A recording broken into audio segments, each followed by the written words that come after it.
Good morning बच्चों। आज के इस वीडियो सेशन में हम भारतीय कला संस्कृति की बात करेंगे।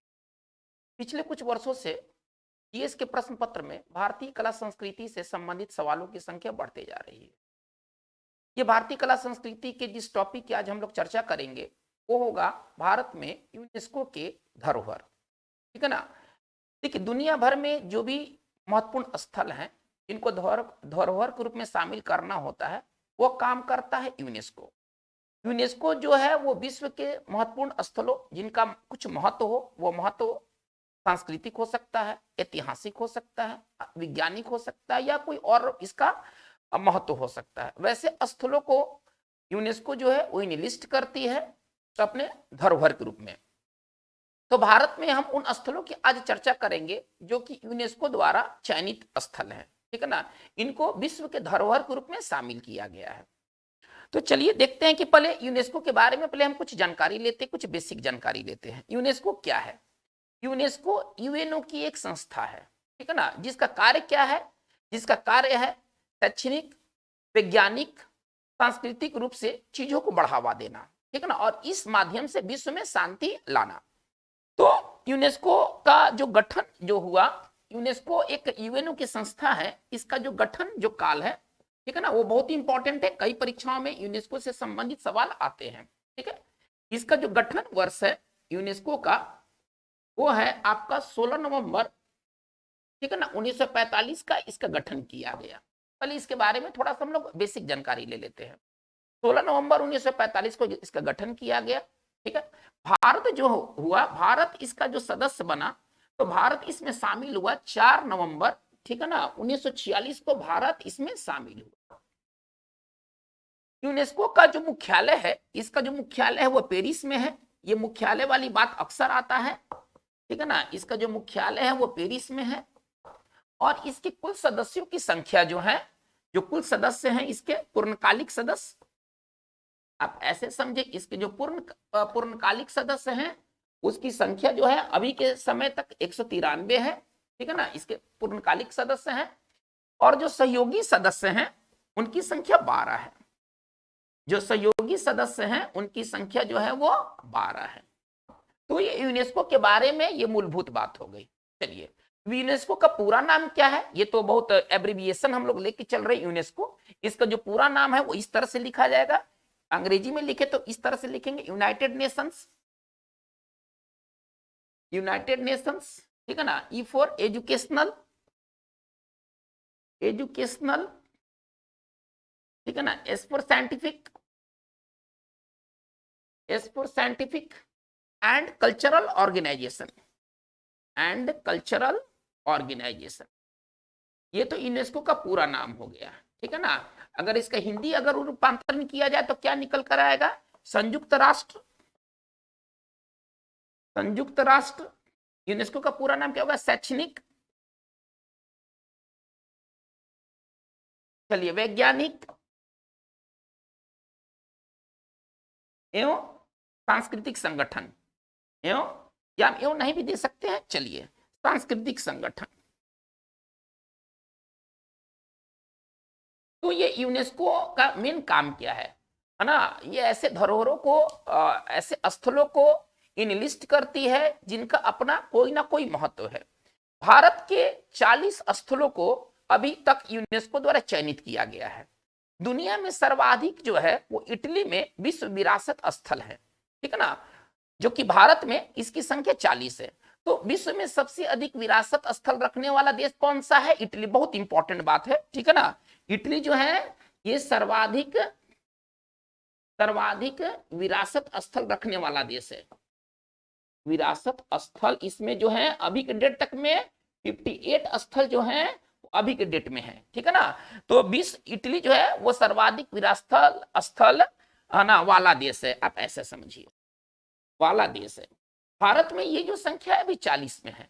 और इसको 3 कैटेगरी में रखा गया है। इस 40 जो भारत में जो धरोहर है ना, जो कि यूनेस्को द्वारा जो चयनित किए गए हैं 2022 के अंत तक, मैं उनकी संख्या बता रहा हूं, वो 40 है संख्या। इसको 3 कैटेगरी में रखा गया है। ठीक है ना। ये 40 जो भारत में जो विरासत स्थल हैं, जिसको आप विरासत स्थल, हेरिटेज साइट कहते हैं, ठीक है ना, विरासत स्थल या इसको इंग्लिश में कहें हेरिटेज साइट, हेरिटेज साइट इसको कहा जाएगा इंग्लिश में। तो इसके 3 कैटेगरी हैं, ठीक है ना। इसमें जो पहला कैटेगरी है आपका वो है आपका सांस्कृतिक, ठीक है ना। इसमें जो पहला कैटेगरी है वो है कल्चरल सांस्कृतिक, दूसरा है नेचुरल प्राकृतिक, और तीसरा है मिश्रित मिक्स्ड, ठीक है ना। और तीसरा जो है वो मिश्रित है मिक्स्ड। चलिए, तो प्राकृतिक जो सांस्कृतिक जो साइट है इनकी संख्या टोटल 32 है, 32। जो प्राकृतिक साइट है वो है संख्या 7, और जो मिक्स्ड साइट है वह संख्या 1 है। ये मिला करके ये टोटल 40 होते हैं। तो 40 स्थलों को विश्व विरासत में रखा गया है जो भारत के अंदर है। चलिए, आज की इस वीडियो सेशन में हम कुछ इंपॉर्टेंट स्थलों के बारे में बात करेंगे जो कि यूनेस्को द्वारा उसको इनलिस्ट किया गया है विश्व धरोहर के रूप में। तो देखा जाए कि वो स्थल कौन कौन से हैं।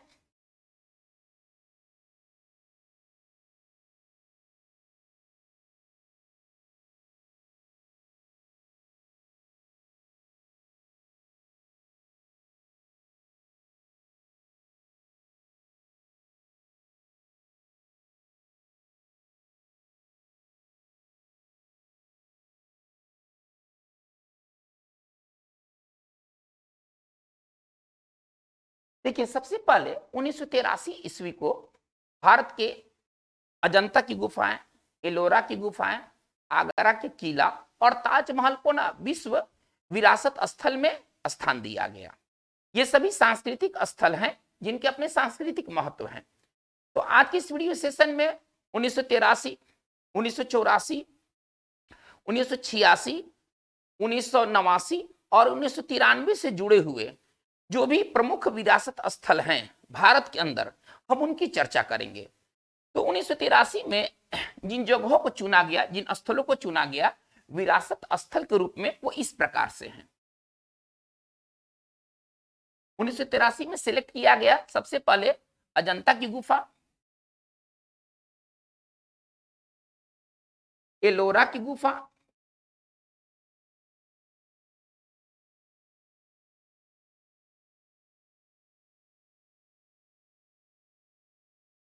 ठीक है। इसके बाद आगरा का किला,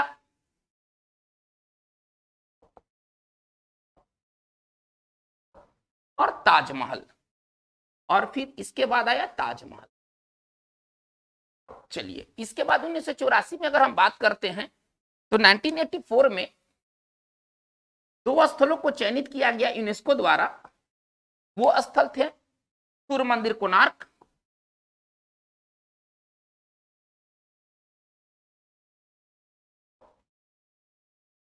और जो दूसरा जो स्थल था वो महाबलीपुरम, महाबलीपुरम स्मारक स्थल।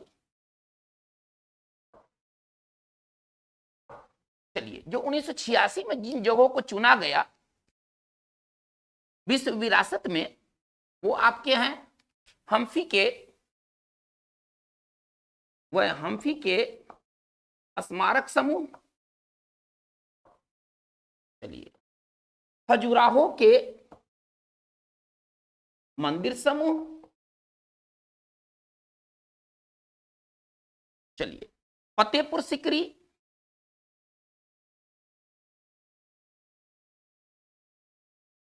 और फिर गोवा के चर्च और कॉन्वेंट्स, चर्च एवं कॉन्वेंट।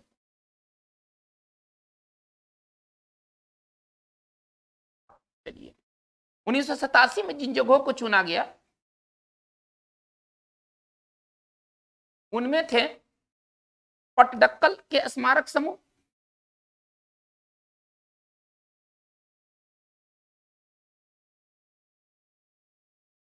या मंदिर समूह भी कह सकते हैं, मंदिर ही मेन आपको मिलेंगे। इसके बाद आपको एलोरा की, एलिफेंटा की गुफाएं, सॉरी एलिफेंटा की गुफाएं, ठीक है ना। चलिए, तो ये पटडक्कल के स्मारक समूह, एलिफेंटा की गुफाएं, ये जो इंपॉर्टेंट है। तो आज की इस वीडियो सेशन में हम इन सभी चीजों के बारे में एक करके देखेंगे।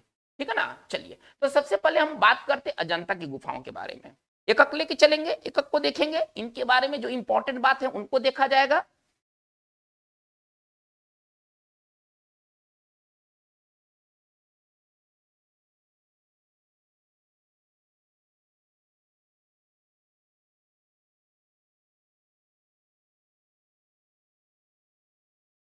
इसी 87 में एक मिस हो रहा है, ठीक है ना। इसी 87 में 1987 में चोल के जीवंत मंदिर, ठीक है ना, चोल चोल साम्राज्य के जीवंत, उसको जीवंत मंदिर का नाम दिया गया है।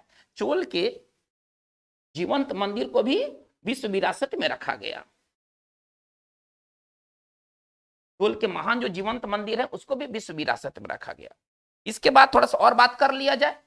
1989 में फिर आया सांची का स्मारक, ठीक है ना। इसके बाद सांची के जो स्मारक समूह है फिर उसको इनलिस्ट किया गया 89 में।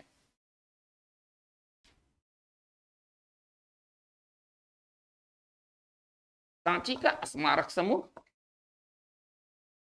फिर आता है समय 1993 की, ठीक है ना। जब आता है समय 1993 की तो इसमें इसमें स्थल को इनलिस्ट किया गया 1993 में। वह है हुमायूं का मकबरा, ठीक है ना, वह है हुमायूं का मकबरा। और फिर था इसमें कुतुब मीनार स्मारक समूह।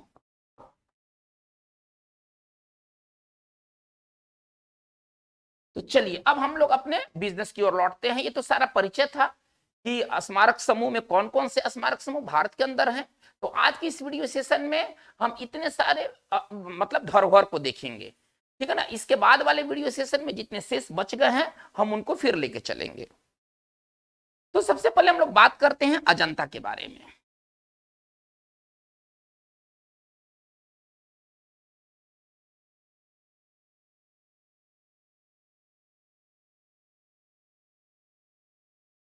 सबसे पहले हम लोग बात करेंगे आज की इस वीडियो सेशन में अजंता की गुफाओं।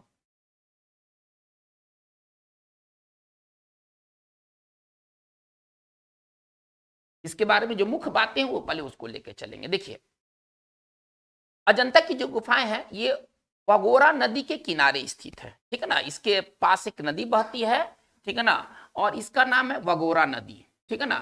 तो ये वगोरा नदी के किनारे स्थित है। वगोरा नदी के किनारे ये आपके अजंता की गुफाएं स्थित है। इनकी जो कुल संख्या है, गुफाओं की जो कुल संख्या है, इंपॉर्टेंट बात देखते हैं, ठीक है ना।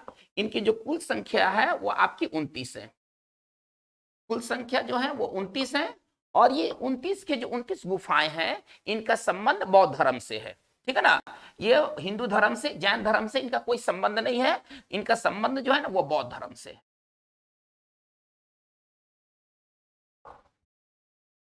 देखिए, इस अजंता की गुफाओं में 29 गुफा है और इनका संबंध जो है बौद्ध धर्म से है। गुफा नंबर 16 में, ठीक है ना, मतलब दम तोड़ती हुई राजकुमारी का ना उसमें उत्कीर्ण किया गया है, नक्काशी को बनाया गया है। कुछ कुछ गुफाएं हैं जो कि बहुत इंपॉर्टेंट है। तो गुफा नंबर 16, गुफा नंबर 16 में है ना, दम तोड़ती हुई, आप ऐसे समझिए, दम तोड़ती हुई मतलब डाइंग, ठीक है ना। दम तोड़ती हुई को अगर हम सिंपल भाषा में कहें तो डाइंग, ठीक है ना, प्रिंसेस राजकुमारी की मूर्ति को ना उत्कीर्ण किया गया है, ठीक है ना। इसी प्रकार से गुफा नंबर 26 में, ठीक है ना, बुद्ध के बुद्ध के महापरिनिर्वाण, बुद्ध के महापरिनिर्वाण के है ना मूर्ति को ना उत्कीर्ण किया गया है। तो गुफा नंबर 16 का संबंध मरती हुई या दम तोड़ती हुई राजकुमारी से है। गुफा नंबर 26 में का संबंध बुद्ध के महापरिनिर्वाण से है ना। ये अजंता की गुफाओं की ये विशेषता है। चलिए अब हम लोग आगे बात को बढ़ते हैं। अब एलोरा की गुफाएं लेके चलते हैं। जो दूसरा सांस्कृतिक जो स्थल है भारत का जिसको 1983 में पिक किया गया था वो है आपकी एलोरा की गुफाएं। देखिए सबका काल है, ठीक है ना। इनको कब से कब तक तैयार किया गया होगा ऐसा माना जाता है कि अजंता की गुफाएं जो है वो 200 बीसी से लेकर वो 650 एडी तक इनका निर्माण काल रहा होगा, ठीक है ना। चलिए और अब हम आते हैं एलोरा की गुफाओं को लेकर के चलते हैं। एलोरा की जो गुफाएं हैं ये अजंता से थोड़े से दूर पर हैं। ये दोनों जो गुफाएं हैं आज के समय में ये महाराष्ट्र में है। अगर इनका राज्य देखा जाए तो आज के समय में ये महाराष्ट्र में है। चलिए देखिए, अजंता और एलोरा की गुफा में एक बेसिक अंतर क्या है। अजंता की जो गुफाएं हैं उसमें जो भी 29 गुफाएं हैं उसका संबंध बौद्ध धर्म से है, जबकि एलोरा की गुफाओं का संबंध जैन धर्म, बौद्ध धर्म और हिंदू धर्म तीनों से है, ठीक है ना। इसमें कुल गुफाओं की संख्या है, अगर हम बात करते हैं तो कुल गुफाएं जो हैं वो 34 है। कुल गुफाएं जो हैं वो 34 है, आप ऐसे समझिए। और इसमें इनका संबंध किन किन धर्मों से है, तो हिंदू, ठीक है ना, बौद्ध और जैन धर्म से इनका संबंध है, और जैन धर्म से इनका संबंध है, ठीक है ना। एलोरा की गुफाओं का सबसे बड़ा आकर्षण क्या है, तो कैलाश मंदिर है, ठीक है ना। एलोरा की गुफाओं का सबसे बड़ा जो आकर्षण का केंद्र है वह कैलाश मंदिर है। गुफा नंबर 16, गुफा नंबर 16 में है ना कैलाश मंदिर निर्मित है। ये बहुत इंपॉर्टेंट है, ये कैलाश मंदिर है। और इसको, इसका निर्माण करता कौन है, तो राष्ट्रकूट राजा कृष्णा प्रथम। इसको बनाने वाला कौन था, कैलाश मंदिर जो देखिए अब यहां से सवाल आता है कि कैलाश मंदिर कहां पर स्थित है। कैलाश मंदिर अजंता की गुफा है, एलोरा की गुफा है, और एक आप आगे देखेंगे एलिफेंटा की गुफा है। तो किस गुफा में कैलाश मंदिर है, या कैलाश मंदिर का संबंध किस गुफा से है, तो वो एलोरा की गुफाओं से है, आप ऐसे समझिए। इसको बनाने वाला जो था वो राष्ट्रकूट राजा कृष्णा प्रथम, है ना। कृष्ण प्रथम ने इस कैलाश मंदिर का निर्माण कराया। तो चलिए, अजंता की गुफाओं का संबंध केवल बौद्ध धर्म से है, जबकि एलोरा का जो गुफा का संबंध जो है वो हिंदू, बौद्ध और जैन तीनों धर्मों से है। इसमें जो टोटल गुफाओं की संख्या 29 है, और इसमें जबकि गुफाओं की संख्या 34 है। ये ज्यादा इंपॉर्टेंट है। चलिए हम लोग बात को आगे लेके चलते हैं। अब हमारा जो तीसरा जो साइट है, जो कि 1983 में जिसको चुना गया था, वो था आगरा का किला। वह है आगरा का किला। चलिए, अब एग्जामिनेशन दृष्टि से जो इंपॉर्टेंट बात है हम सिर्फ उसी के बारे में बात करेंगे, फालतू चीज नहीं। तो देखिए, आगरा का किला का निर्माण है ना कौन पत्थर से हुआ है, तो लाल बलुआ पत्थर से, रेड सैंडस्टोन। इसका जो निर्माण हुआ है वो किस तरह के पत्थर से हुआ है, तो लाल बलुआ पत्थर, जिसको आप कहते हैं इंग्लिश में रेड सैंडस्टोन, से इसका निर्माण हुआ है। चलिए, ये तो आगरा के किला के बारे में बताया जा रहा है। इसका निर्माण सबसे पहले अकबर ने शुरू किया था, बाद के फिर मुगल शासकों ने इसमें कई चीज जोड़े। अब आगरा के किला में क्या क्या मौजूद है, थोड़ा सा उसको देखा जाए, उसको किसने बनवाया उसको भी देखा जाए।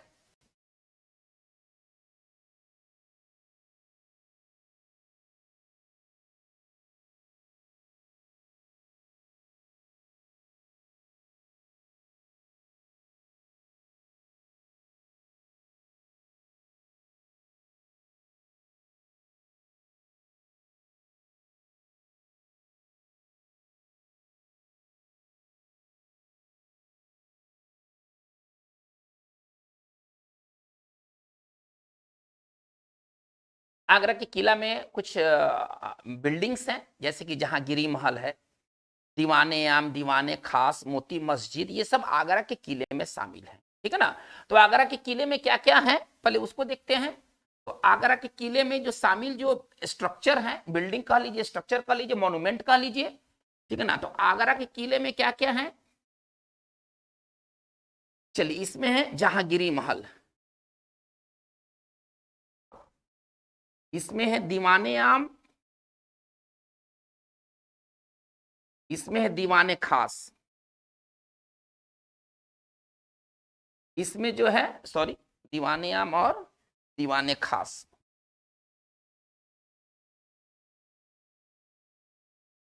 इसमें मोती मस्जिद जो कि व्हाइट मार्बल से बना हुआ है, ठीक है ना। मोती मस्जिद जो है ये व्हाइट मार्बल से बना हुआ ये बिल्डिंग है। चलिए, इनका निर्माण किसने कराया था, इन सभी का निर्माण, ये जो आगरा के किले के भीतर हैं, ठीक है ना, इनका निर्माण शाहजहां ने कराया था। इसका निर्माण करता शाहजहां। चलिए, इसके अतिरिक्त आगरा के किले में और क्या क्या है थोड़ा सा उसको देख लिया जाए। तो जहांगीर का न्याय का जंजीर, जहांगीर के न्याय का जंजीर भी आगरा के किले में है। चलिए, इसके अलावा शीश महल भी आगरा के किले में देखने को मिलेंगे। तो आगरा के किले को 1983 में यूनेस्को द्वारा इसको विश्व विरासत के रूप में इसको शामिल किया। चलिए, अब हम आगे चलते हैं और जो ज्यादा इंपॉर्टेंट है वो है ताजमहल। इसका भी जो इनलिस्ट किया गया था 1983 में। तो हमारा अगला जो स्ट्रक्चर है वो है ताजमहल, जिसको यूनेस्को ने विश्व विरासत स्थल के रूप में शामिल किया था। इंपॉर्टेंट बातें देखते हैं जो एग्जामिनेशन से है। अभी दुनिया का 7वां आश्चर्य है, बहुत सुंदर है, ये सब अनावश्यक बातें हैं, एग्जामिनेशन परिप्रेक्ष्य में हम बात कर रहे हैं। चलिए, अब इसका वास्तुकार के रूप में देख लेते हैं। इसके वास्तुकार कौन थे? तो इसके वास्तुकार थे अहमद लाहौरी ना। ताजमहल के जो वास्तुकार थे वो थे अहमद लाहौरी। चलिए, हम आगे बात को देखते हैं। इसके जो क्षेत्र, कितने क्षेत्र में ये है? तो इसका जो क्षेत्र है वो क्षेत्रफल है वो आप ऐसे समझिए, वो 17 हेक्टेयर में ये फैला हुआ है। इसकी और कुछ खासियत है तो उसको भी देख लिया जाए। बनाने में कितना समय लगा? 22 वर्ष लगा इसको बनाने में। और इस बनवाया क्या किसके द्वारा गया है? शाहजहां द्वारा। ताजमहल का जो निर्माण हुआ है वो शाहजहां द्वारा हुआ है। पहले हम इसको समझते हैं। शाहजहां द्वारा हुआ है, ठीक है ना। शाहजहां ने और भी कई बिल्डिंग्स बनवाया है, लेकिन उसमें ताजमहल जो है ना वो सर्वाधिक इंपॉर्टेंट है, जो शाहजहां द्वारा निर्मित है। तो इसके वास्तुकार अहमद लाहौरी थे। 17 हेक्टेयर में फैला हुआ है। चलिए, ये कब से कब तक इसका निर्माण काल था? तो 1631 से लेकर के 1653, मतलब 22 वर्ष इसके निर्माण में लग गए थे। चलिए, इसमें एक टेक्निक का इस्तेमाल किया गया है जिसका नाम है पिट्रा ड्यूरा, ठीक है ना। इसमें क्या इसकी खासियत है? इसमें पिट्रा है ना, उसको अगर हिंदी में लिखे तो पिट्रा ड्यूरा। चलिए, हिंदी में ही मेंशन करते हैं, पिट्रा ड्यूरा, ठीक है ना। एक टेक्निक है जो कि ताजमहल में प्रयोग किया गया, एक सजावट की प्रणाली है। पिट्रा ड्यूरा क्या है? एक सजावट का एक प्रणाली है। इसमें क्या होता है कि एक भवन को ना पूरा मार्बल में कन्वर्ट किया जाता है, यानी कि पूरा मार्बल का ही वो भवन होता है। और उसके दीवार पर है ना पच्चीकारी की जाती है फूलों की, और वो है ना सेमी प्रेसियस स्टोन का बना हुआ होता है। ये जो सबसे पहले ये जो पिट्रा ड्यूरा जो टेक्निक है, जो कि वो भारत के बाहर का वो टेक्निक था, लेकिन उसको सबसे पहले इस्तेमाल किया गया था हुमायूं के मकबरे में। और आप ऐसे समझिए कि हुमायूं का जो मकबरा है उसी का वो मतलब एडवांस रूप है ताजमहल। यानी कि ताजमहल का जो बेस रखा गया वो हुमायूं के मकबरे द्वारा रखा गया। हुमायूं का मकबरा डबल डोम है, उसमें 2 गुंबद है। वही चीज ताजमहल में भी इस्तेमाल किया गया। हुमायूं का जो मकबरा है वो चारबाग शैली उसमें इस्तेमाल किया गया। वो चीज चारबाग जो सिस्टम है वो ताजमहल में भी है। हुमायूं के मकबरे में पिट्रा ड्यूरा ये जो टेक्निक है इस्तेमाल किया गया। ये सजावट की प्रणाली है। पिट्रा ड्यूरा कुछ है नहीं, सजावट का एक तरीका है, जिसमें कि मार्बल वाली दीवार पर ना सेमी प्रेसियस स्टोन द्वारा इसमें फूलों की नक्काशी बनाई जाती है, ठीक है। तो पिट्रा ड्यूरा का प्रयोग हुआ ताजमहल में। चलिए, फिर इसमें और क्या है? इसमें और इसमें जो खासियत इसमें है तो बहुत ही महीन इसमें कारीगरी की गई है, ठीक है ना। फाइन लेस वर्क, इसको इंग्लिश में कहते हैं तो फाइन लेस वर्क, है ना। लेस वर्क यानी कि जालीदार काम इसमें किया गया है, जालीदार कार्य इसमें किया गया है। तो ये ताजमहल की मुख्य विशेषताएं हैं जो कि एग्जामिनेशन दृष्टि से इंपॉर्टेंट है। तो एग्जामिनेशन दृष्टि से अगर महत्वपूर्ण चीजों को देखा जाए तो ताजमहल का वास्तुकार, ताजमहल को बनाने में समय कितना लगा या कब से कब तक ताजमहल बनवाया गया, पिट्रा ड्यूरा का प्रयोग कहाँ कहाँ किस स्मारक में हुआ है, ऑप्शन दे सकता है। तो ताजमहल उसमें होगा, उसमें हुमायूं का मकबरा होगा, ठीक है ना। चलिए, और इसमें जालीदार कार्य हुए हैं जो कि ताजमहल को यूनिक आर्किटेक्चर बनाता है। चलिए, तो ये 1983 के ये बात हो गए। अजंता की गुफाएं, एलोरा की गुफाएं, आगरा की किला, और फिर रहा आपका ताजमहल। अब हम चलते हैं 1984 में। 1984 में 1984 में 2 जगहों को यूनेस्को द्वारा विश्व धरोहर में शामिल किया गया। वो है कोणार्क का मंदिर और दूसरा है महाबलीपुरम के स्मारक समूह।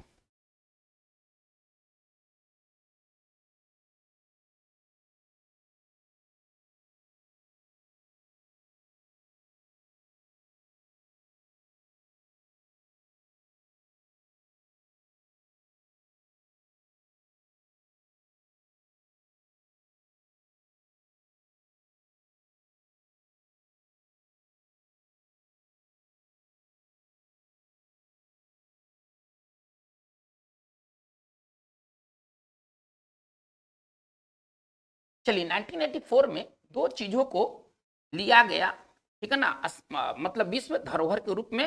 तो पहला जो था 1984 में चुना गया वो था सूर्य मंदिर कोणार्क,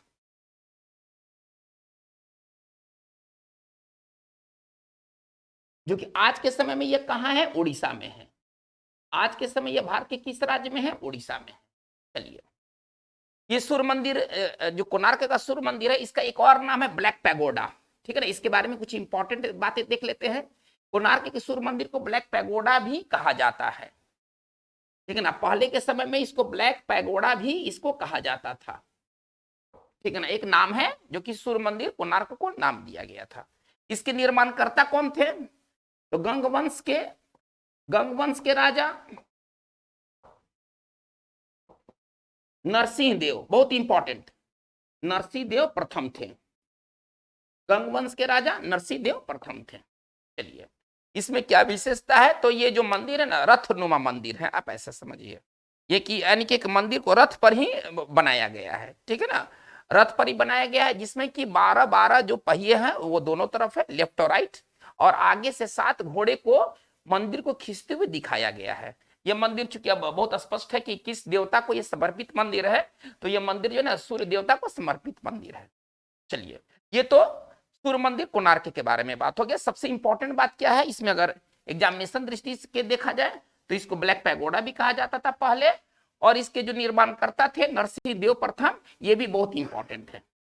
ज्यादातर सवाल पूछता कैसे है, कोई जगह है, बहुत इंपॉर्टेंट प्लेस है, वो कहाँ है। दूसरा चीज है कि वो बहुत महत्वपूर्ण है तो उसको किसने बनवाया। तो यही सब मेन सवाल के रूप में बातें रहते हैं। चलिए हम लोग आगे बढ़ते हैं। 1984 में जो दूसरा जो स्थल चुना गया था वो था महाबलीपुरम का स्मारक समूह। महाबलीपुरम का स्मारक समूह, चलिए अभी ये कहां पर है, तो अभी ये तमिलनाडु में है। अभी ये जो जगह कहां है, तमिलनाडु में है। चलिए महाबलीपुरम जो है एक जगह है, ठीक है ना, जो कि पल्लव राजवंशों का एक ये प्रमुख केंद्र रहा है। तो महाबलीपुरम नगर को किसने बनाया था, तो नरसिंह वर्मन, ठीक है ना। नरसिंह वर्मन जो पल्लव राजा थे, उन्होंने महाबलीपुरम, जिसको मम्मलपुरम भी कहा जाता है, ठीक है ना, को बसाया था। ये एक बंदरगाह शहर है, ठीक है ना, एक बंदरगाह शहर है। तो चलिए चलते हैं। महाबलीपुरम को बसाने वाला या महाबलीपुरम का निर्माण करने वाला नरेश का नाम क्या था। महाबलीपुरम को नरसिंह वर्मन ने बसाया था या बनाया था, जो भी आप कह लीजिए, ठीक है ना। चलिए तो महाबलीपुरम स्मारक समूह में एक्चुअली क्या क्या इसमें पाया गया है, ठीक है ना। इस तो स्मारक समूह ना हो गया, उसमें कई तरह के स्ट्रक्चर्स है। तो इसमें मिले हैं पांडवों के रथ मंडप, पांडवों के रथ मंडप, ठीक है ना, द्रौपदी रथ, फिर मिला है द्रौपदी रथ, फिर मिला है गंगावतरण, गंगावतरण जिसको हम कहते हैं अर्जुन की तपस्या भी इसका एक नाम है। और सर्वाधिक जो महत्वपूर्ण बात है ना, वो है आपका सोर टेम्पल तट मंदिर, है ना। सोर टेम्पल तट मंदिर ये महाबलीपुरम का समझिए कि ये सर्वाधिक इंपॉर्टेंट ये स्मारक है। तो महाबलीपुरम स्मारक के अंतर्गत क्या क्या है, तो महाबलीपुरम स्मारक के अंतर्गत पांडवों के रथ हैं, 5 पांडव के रथ हैं, फिर उसमें एक द्रौपदी भी रथ है, ठीक है, और एक और भी ढांचा है, ठीक है ना, जो कि गंगावतरण है ना, गंगा का उतरना, डिसेंट ऑफ गंगा, इसको इंग्लिश में कहा जाए तो गंगावतरण नहीं समझ में आ रहा है तो थोड़ा सा इंग्लिश का प्रयोग करें, डिसेंट ऑफ गंगा, ठीक है ना, जिसका एक दूसरा नाम है अर्जुन का तपस्या कह लीजिए या अर्जुन का प्रायश्चित कह लीजिए, है ना। तपस्या कह लीजिए या प्रायश्चित कह लीजिए, एक ही चीज है, पिनेंस इसका इंग्लिश वर्जन होगा। प्रायश्चित से संबंधित एक ढांचा मिला हुआ है, ठीक है ना। चलिए तो ये महाबलीपुरम के नरसिंह वर्मन ने इनको बनवाया था। इनका निर्माण किसने किया था, ये जो फिगर है आप ऐसा समझिए, ये जो चीज है, ठीक है ना, इनका निर्माण करवाया था नरसिंह वर्मन, ठीक है ना। इनके निर्माणकर्ता कौन है, इसके जो निर्माणकर्ता हैं वो है नरसिंह वर्मन प्रथम, है ना, प्रथम द्वितीय वाली बात है। नरसिंह वर्मन, ठीक है ना, प्रथम। चलिए, और ये तट मंदिर देखिए, इसको इसमें और इसमें अंतर क्या है, इनको ना रॉक, है ना, रॉक को काट कर बनाया गया, चट्टान को काट करके बनाया गया है। ये पांडवों के जो रथ मंडप है, जो द्रौपदी रथ है, जो गंगावतरण है, इनको कैसे बनाया गया है, इनको पत्थर को काट करके बनाया गया है। जबकि ये स्वतंत्र मंदिर के रूप में है, ये किसी पत्थर को काट करके नहीं बनाया गया है। थोड़ा ध्यान से, इसमें और इसमें अंतर क्या है। जो तट मंदिर है, इसको ना, इसका फेमस नाम है शोर टेम्पल। इसको इंग्लिश में अगर कहा जाए तो इसका इंग्लिश नाम होगा शोर टेम्पल। शोर मतलब तट होता है, टेम्पल आप मंदिर समझ रहे हैं। तो ये बहुत इंपॉर्टेंट ये शोर टेम्पल है। आप यूं कहें कि महाबलीपुरम स्मारक में जो सर्वाधिक जो इंपॉर्टेंट स्ट्रक्चर है वो है आपका तट मंदिर, ठीक है ना, शोर टेम्पल। इसका निर्माणकर्ता कौन है, थोड़ा इसके निर्माणकर्ता को देख लिया जाए। इसका निर्माणकर्ता नरसिंह वर्मन द्वितीय, ठीक है ना, ये प्रथम है। नरसिंह वर्मन द्वितीय ने तट मंदिर का निर्माण कराया।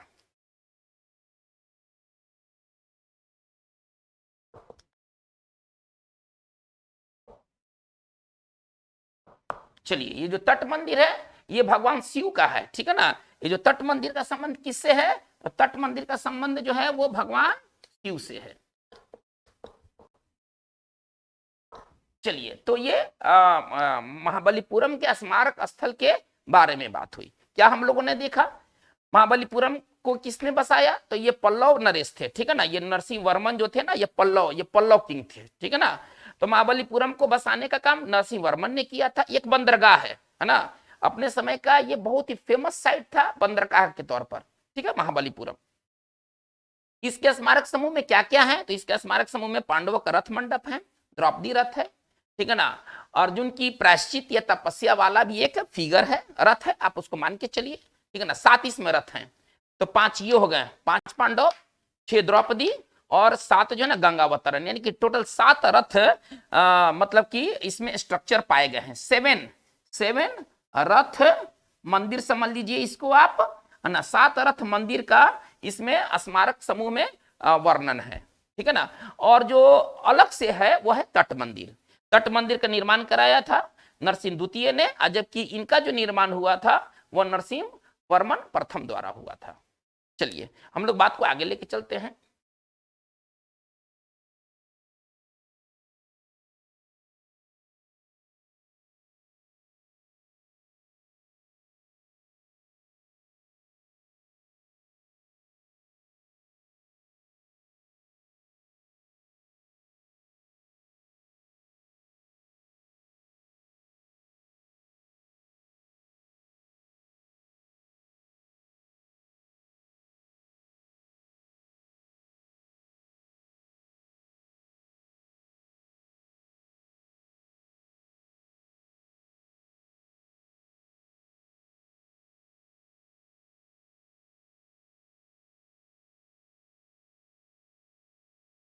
चलिए, हम लोग आगे बढ़ते हैं। तो अब बात आता है 1986 में, ठीक है ना। 1986 में 4 स्थलों को यूनेस्को द्वारा विश्व धरोहर के रूप में शामिल किया गया, उसमें है हम्फी के स्मारक समूह। चलिए, तो अब हम आगे बात को लेके चलते हैं 1986, ठीक है ना। इसमें आया हम्फी का स्मारक समूह। चलिए, हम्फी अपने समय का एक बहुत ही मतलब कि प्रॉस्पेरस सिटी था, अमीर सिटी था, ठीक है ना। और जो विजयनगर साम्राज्य की राजधानी भी था, ठीक है ना। देखिए, हम्फी स्मारक समूह में 2 मंदिर का खास उल्लेख है। उसमें एक है विरूपाक्ष मंदिर, एक है विरूपाक्ष मंदिर जो कि फेमस मंदिर। इस स्मारक समूह में क्या क्या है, हम्फी का स्मारक समूह में क्या क्या है शामिल, तो विरूपाक्ष मंदिर, इसके बाद आते हैं तो विट्ठल मंदिर, विट्ठल मंदिर, इसके बाद आते हैं तो हजार राम मंदिर। नाम है मंदिर का, हजार मंदिर नहीं है, नाम है हजार राम टेम्पल, ठीक है ना, हजार राम मंदिर। फिर है आपका लोटस, है ना, फिर है लोटस महल। चलिए, इसमें है लक्ष्मी नरसिंह ठीक है ना, लक्ष्मी नरसिंह मूर्ति आप समझ लीजिए। चलिए, तो क्या क्या शामिल है हम्पी स्मारक समूह के अंतर्गत? तो उसमें विरूपाक्ष मंदिर, विठल मंदिर, हजार राम मंदिर, लोटस महल और लक्ष्मी नरसिंह मूर्ति। ठीक है ना, ये हम्पी स्मारक समूह के अंतर्गत है। चलिए, इसमें विरूपाक्ष मंदिर बहुत इंपॉर्टेंट, बहुत और बहुत इंपॉर्टेंट। इसका निर्माणकर्ता कौन है भाई? विरूपाक्ष मंदिर को किसने बनाया? ये विरूपाक्ष मंदिर जो हम्पी का जो विरूपाक्ष मंदिर है, ठीक है ना, विरूपाक्ष शिव का ही दूसरा नाम है विरूपाक्ष है, आप ऐसा समझिए। ठीक है ना, शिव का ही दूसरा नाम विरूपाक्ष है। तो ये जो विरूपाक्ष मंदिर जो है, ये इसका निर्माणकर्ता कौन थे? विजयनगर। आप ऐसे समझिए कि हम्पी जो है ये विजयनगर साम्राज्य की राजधानी थी। ठीक है, तो विजयनगर साम्राज्य के सबसे प्रतापी राजा थे कृष्णदेव राय, और विरूपाक्ष मंदिर का निर्माण उन्होंने ही करवाया था। तो निर्माणकर्ता इसके बहुत इंपॉर्टेंट है, वो थे कृष्णदेव राय। चलिए, देखिए, जो हजार राम मंदिर का के बारे में कहा जाता है कि इसके जो स्तंभ हैं, मंदिर के जो स्तंभ है, यदि आप उनको हिट करते हैं तो उससे ना मिलोडियस आपको साउंड निकलता है ना। हजार राम के मंदिर के पिलर से अगर हिट किया जाए तो इससे मेलोडियस साउंड निकलते हैं। ठीक है ना, लक्ष्मी नरसिंह मूर्ति भी बहुत आकर्षण का केंद्र है हम्पी स्मारक समूह के अंतर्गत। तो हमें क्या देखना है, हम्पी स्मारक समूह में क्या क्या शामिल है? विरूपाक्ष मंदिर, विठल मंदिर, हजार राम मंदिर, लोटस महल और नरसिंह लक्ष्मी मूर्ति। चलिए, ये तो 1986 में हम्पी को विश्व धरोहर के रूप में चयनित किया गया। जो नेक्स्ट है वो है खजुराहो मंदिर समूह। जो हमारा जो नेक्स्ट जो 1986 में जिसको चयनित किया गया था, अब ये दूसरा हमारा जो है वो है खजुराहो खजुराहो मंदिर समूह, जो कि अभी के समय में मध्य प्रदेश में है। अभी के समय में मध्य प्रदेश में है। चलिए, देखिए, खजुराहो जो मंदिर समूह है, ठीक है ना, इसको चंदेल वंश के राजाओं ने इसको बनवाया था। ठीक है ना, मतलब खजुराहो का संबंध किससे है? तो चंदेल वंश के चंदेल वंश के राजाओं ने इसको बनवाया था। मुख्य मुख्य बात देखा जाए, ठीक है। चलिए, ये जो खजुराहो मंदिर समूह में जो मंदिर है, ठीक है ना, उसमें हिंदू मंदिर के साथ साथ जैन मंदिर भी है। ठीक है ना, इसमें मतलब कि खजुराहो जो मंदिर समूह है, इसका संबंध हिंदू और जैन दोनों से है। हिंदू तथा जैन दोनों के मंदिर इसमें पाए जाएंगे। ठीक है ना, हिंदू मंदिर भी है और जैन के मंदिर भी है।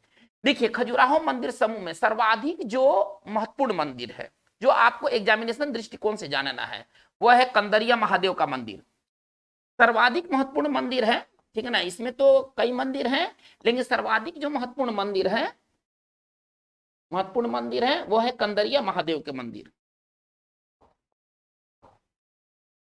कंदरिया महादेव के मंदिर जो है ना, ये सर्वाधिक महत्वपूर्ण है, जिसका निर्माण चंदेल के राजाओं ने किया था। ठीक है ना, इसमें नागर शैली का प्रयोग किया गया है। इसमें मंदिर के किस शैली का प्रयोग हुआ है? तो नागर शैली का इसमें प्रयोग किया गया है। चलिए, इसके अलावा, ठीक है ना, खजुराहो में और कौन कौन से मंदिर हैं? इसके अलावा आपको मिलेंगे विश्वनाथ मंदिर, इसके अलावा आपको मिलेंगे 64 योगिनी मंदिर,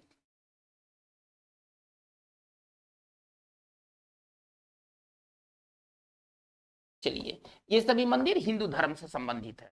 जो जैन धर्म से संबंधित मंदिर है वह है पार्श्वनाथ के मंदिर, वह है शांतिनाथ के मंदिर, तो वो जैन धर्म से रिलेटेड मंदिर है। तो हम लोगों ने क्या देखा कि जो खजुराहो का जो मंदिर समूह है, इसमें हिंदू के साथ साथ जैन धर्म के भी मंदिर समूह है। और खजुराहो मंदिर समूह में जितने भी मंदिर है, उसमें सर्वाधिक जो इंपॉर्टेंट मंदिर है वह है कंदरिया महादेव के मंदिर। ठीक है ना, जिसको चंदेल राजा है ना के द्वारा बनवाया गया था। चलिए, ये 1986 में इस जगह को इनलिस्ट किया गया। अब हमारे पास अभी और दो स्थल है जिनको 1986 में ना चयनित किया गया था यूनेस्को द्वारा।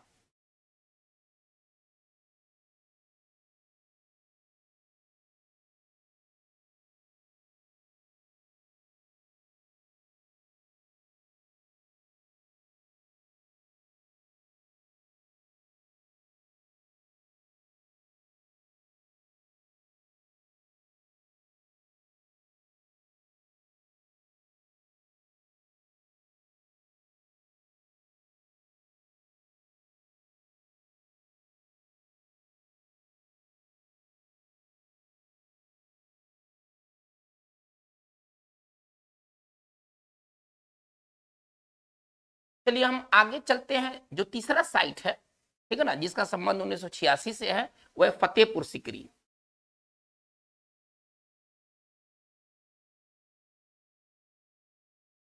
ठीक है ना, ये कुछ समय के लिए ये मुगल साम्राज्य की राजधानी भी रही थी। ठीक है ना, बाद में राजधानी को चेंज करके लाहौर फिर बनाया गया। ठीक है ना, तो चलिए अब कुछ इंपॉर्टेंट बातें देख लेते हैं कि फतेहपुर सीकरी के अंतर्गत वो कौन कौन से मॉन्यूमेंट हैं जो कि वो हमारे ध्यान को आकृष्ट करते हैं। तो फतेहपुर सीकरी में आपको मिलेगा बुलंद दरवाजा। सबसे पहले हम लोग देखते हैं बुलंद दरवाजा, है ना, कई बार एग्जाम्स में पूछा गया है। चलिए देखिए, अकबर द्वारा यह फतेहपुर सीकरी को विकसित किया गया था। ठीक है ना, अकबर ने इसे अपनी राजधानी बनाया। कुछ वर्षों तक ये फतेहपुर सीकरी मुगल साम्राज्य की राजधानी बनी। इसके बाद कुछ कारणों से, जैसे पानी का अभाव हो गया, फिर कुछ डिस्टर्बेंसेस होने लगे, इसके बाद मुगल साम्राज्य की राजधानी को लाहौर शिफ्ट किया गया। तो चलिए इसमें देखते हैं कि इसमें कौन कौन से स्ट्रक्चर शामिल है फतेहपुर सीकरी में, जिसको यूनेस्को ने इनलिस्ट किया है। चलिए, तो ये फतेहपुर सीकरी के अंतर्गत है बुलंद दरवाजा। ये गुजरात, अकबर के गुजरात विजय के उपलक्ष्य में इसको बनवाया गया था बुलंद दरवाजा को। नाम से स्पष्ट है कि बहुत इसका हाइट होगा, 40 मीटर इसकी ऊंचाई है। इसकी जो ऊंचाई है वो 40 मीटर है। दुनिया का ये सबसे ऊंचा, ऐसे समझिए कि ये दरवाजा है, बुलंद दरवाजा। ठीक है, 40 मीटर इसकी ऊंचाई है, और ये जो बना है वो रेड सैंडस्टोन से बना है।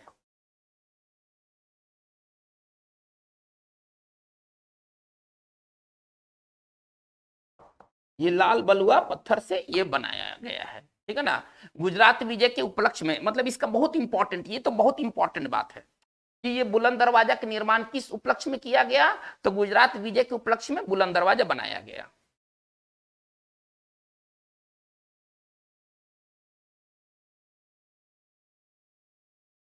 चलिए, उपलक्ष्य में ये बुलंद दरवाजा बना। ये बुलंद दरवाजा का निर्माण किस साल हुआ था, तो 1575 में, 1575 एडी में। ठीक है ना, ये बुलंद दरवाजा बनकर के तैयार हुआ। चलिए, जो दूसरा है उसमें फतेहपुर सीकरी के अंदर, तो उसमें आपको मिलेगा सलीम चिश्ती का मकबरा।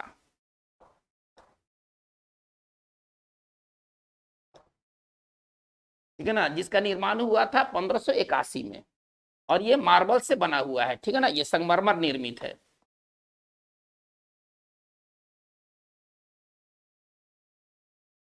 चलिए, इसके बाद इसमें क्या क्या शामिल है, इसमें शामिल है पंचमहल।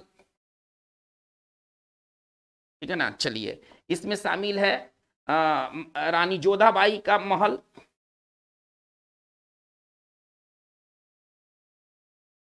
ये सब फतेहपुर सीकरी के अंतर्गत है। ठीक है ना, फतेहपुर सीकरी तो एक जैसे कि एक सिटी हो गया, और उसके अंतर्गत ये सारे चीज हैं। ठीक है ना, जिसको यूनेस्को ने अपने धरोहर में शामिल किया है। तो बुलंद दरवाजा है, सलीम चिश्ती का मकबरा है, पंचमहल है, रानी जोधाबाई का महल है। चलिए, इसमें इबादत खाना भी है, और इसमें है इबादत खाना शामिल है। तो चलिए, ये तो फतेहपुर सीकरी के बारे में बात हो गई। इस शहर का निर्माण कराया था अकबर द्वारा, ये निर्मित था, अकबर द्वारा निर्मित था, और कुछ सालों के लिए इसे मुगल साम्राज्य की राजधानी भी बनाया गया था। चलिए, तो इसमें सर्वाधिक जो इंपॉर्टेंट बात है आपके एग्जाम्स के लिए, वह है बुलंद दरवाजा। चलिए हम लोग बात को आगे लेके चलते हैं।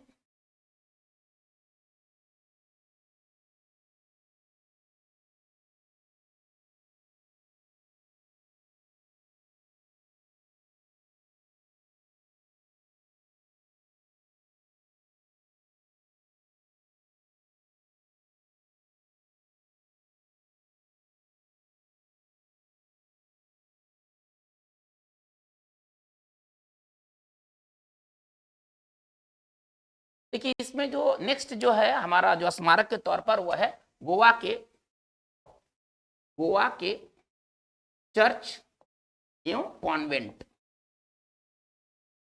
ये सभी पुराने हैं, ये सभी पुराने गोवा में शामिल हैं। ये सभी पुराने, ये जितने भी चर्च हैं और कॉन्वेंट्स हैं जिसको यूनेस्को ने इनलिस्ट किया है, वो सभी के सभी जो हैं वो पुराने गोवा में हैं। ऐसे तो चर्च बहुत सारे हैं, बहुत सारे कॉन्वेंट है, लेकिन जो सर्वाधिक इंपॉर्टेंट इसमें है, ठीक है ना, वह बेसिलिका, वह बेसिलिका ऑफ बोम जेसस। ठीक है ना। चलिए, बेसिलिका ऑफ बॉम जेसस, ठीक है ना। और इसी जो चर्च है, ठीक है ना, इसी के अंदर है संत जेवियर का, ठीक है ना, संत जेवियर का मकबरा। संत जेवियर का मकबरा है, जो कि पुर्तगाली वास्तुकला का एक अनुपम उदाहरण है। तो बहुत सारे चर्चेज हैं, बहुत सारे उसमें कॉन्वेंट है पुराने गोवा में, लेकिन सर्वाधिक जो इंपॉर्टेंट है वह है बेसिलिका ऑफ बॉम जेसस। और इसी चर्च के अंदर में एक मकबरा है, वह संत जेवियर का मकबरा है। तो संत जेवियर का मकबरा अगर पूछ लिया जाए कि संत जेवियर का मकबरा कहाँ है, तो गोवा में है, ठीक है ना। और अगर बहुत डीपली ये बात किया जाए कि बॉम ऑफ जेसस कहाँ है, ठीक है ना, बेसिलिका ऑफ बॉम जेसस कहाँ है, तो वो जिस चीज है वो गोवा में है। तो चलिए, ये 1986 में चयनित ये प्रमुख स्थल थे जिसको यूनेस्को ने पिक किया था। अब हम आते हैं 1987 में, जो चयनित जो स्थल हैं 1987 में जिनको चयनित किया गया था, वो था पट पटडक्कल, ठीक है ना, के स्मारक समूह। आप ऐसे समझे। फिर आते हैं चोल के महान, चोल के महान, ठीक है ना, जीवित मंदिर, जीवंत मंदिर, आप ऐसे कहिए, जीवित नहीं, जीवंत मंदिर।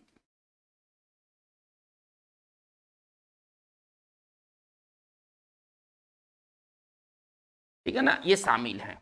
चलिए, फिर से पटडक्कल के स्मारक समूह को देख लिया जाए। देखिए, पटडक्कल ये कहां पर है आज के डेट में? पटडक्कल कहा जाए तो ये कर्नाटक में है। आज के समय में अगर पटडक्कल कहा जाए तो ये कर्नाटक में है, ठीक है ना।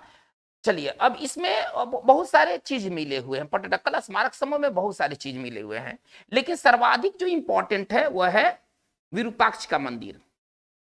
देखिए, यहां भी है, हांफी में भी था, एक यहां भी है विरूपाक्ष मंदिर। और इसका जो निर्माण किसने किया था? मेन निर्माणकर्ता को है ना हमें लेकर चलना है, उसको इग्नोर नहीं करना है। यदि वो मंदिर है, कोई टॉम्ब है, कोई मॉन्यूमेंट है, तो उसके निर्माणकर्ता को लेकर के अक्सर सवाल आते हैं। तो ये जो पटडक्कल के जो स्मारक समूह है, इसमें तो कई तरह के मंदिर मिले हुए हैं, लेकिन सर्वाधिक जो इंपॉर्टेंट है वो है विरूपाक्ष मंदिर। मल्लिकार्जुन मंदिर भी यहाँ है, ठीक है ना। लेकिन हमें अगर एग्जामिनेशन दृष्टिकोण से बात करना है तो अपनी चीज को ना लिमिटेड रखना है, सारी चीजों को नहीं देखना है, कुछ चीजों को सिलेक्टिव होना है। तो विरूपाक्ष मंदिर जो है, इसका निर्माण कराया गया था, ठीक है ना, लोक महादेवी द्वारा। लोक महादेवी जो कि विक्रमादित्य द्वितीय की ये पत्नी थी, ठीक है ना, ये विक्रमादित्य द्वितीय की पत्नी थी। विक्रमादित्य द्वितीय ने पल्लव राजा को हराया था, और इसी के उपलक्ष्य में, ठीक है ना, पल्लव नरेश को हराने के उपलक्ष्य में, ठीक है ना, लोक महादेवी ने इस विरूपाक्ष मंदिर का निर्माण कराया था, ठीक है। चलिए, चोल के अब हम आगे आते हैं। चोल के महान जीवंत मंदिर में 3 मंदिर शामिल हैं, ठीक है ना, जिसको चोल के जीवंत मंदिर में गिना जाता है। वो पहला मंदिर है बृहदेश्वर मंदिर, सबसे इंपॉर्टेंट है बृहदेश्वर मंदिर। इसको निर्माणकर्ता, इसके जो थे निर्माणकर्ता ही हमें ज्यादा लेके चलना है, तो वो थे राजराज चोल प्रथम, ठीक है ना, राज चोल प्रथम। यह बृहदेश्वर मंदिर को ना चोल के महान जीवंत मंदिर के कैटेगरी में रखा गया है, ठीक है ना। नाम दिया गया, बहुत यूनिक नाम है, चोल के महान जीवंत मंदिर। इसमें 3 मंदिर शामिल है। चलिए, एक है गंगई गंगई कोंड चोसलम, गंगई कोंड चोसलम, ठीक है ना, एक मंदिर का नाम है, ठीक है ना। इसका जो निर्माण कराया था राजेंद्र प्रथम ने कराया था, राजेंद्र प्रथम, है ना, राजेंद्र प्रथम ने कराया था। और एक है ऐरावतेश्वर मंदिर, ठीक है ना, वो इंद्र के ऐरावत के नाम पर है।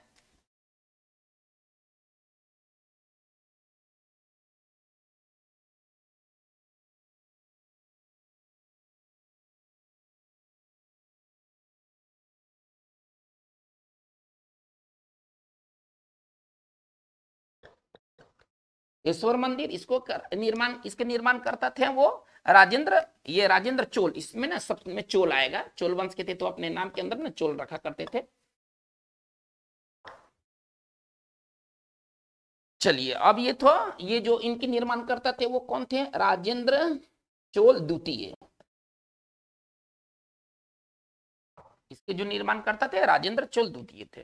तो बच्चों आज के हमारा वीडियो सेशन में ये सब बातें हुई। अभी तक हम लोगों ने अपने वीडियो सेशन को 1987 तक रखा है, ठीक है ना। इसमें हालांकि 1987 के ये सारी चीज खत्म नहीं हुए हैं, इस वीडियो सेशन में अभी कुछ और आना बात बाकी है, ठीक है ना। नेक्स्ट वीडियो सेशन में जितने भी हमारे सांस्कृतिक और प्राकृतिक धरोहर अभी रह गए हैं, अभी उन पर चर्चा होना बाकी है। तो आज हम लोगों ने क्या देखा ये कि भारत के अंदर जो सांस्कृतिक धरोहर हैं, जो प्राकृतिक धरोहर हैं और जो मिश्रित कैटेगरी क्या है, ये सब मिलाकर के 40 बनाते हैं। तो 1983, 84, 86 और 87 के ये अभी जो है, अभी एक और अभी आना बाकी है। अभी हम लोगों ने उनके बारे में महत्वपूर्ण बातों को देखा। नेक्स्ट वीडियोस में हम उन चीजों के बारे में बात करेंगे जो अभी शेष बच गए हैं, ठीक है। तो आज की बात हमारा इतना ही रहा, ठीक है ना। धन्यवाद।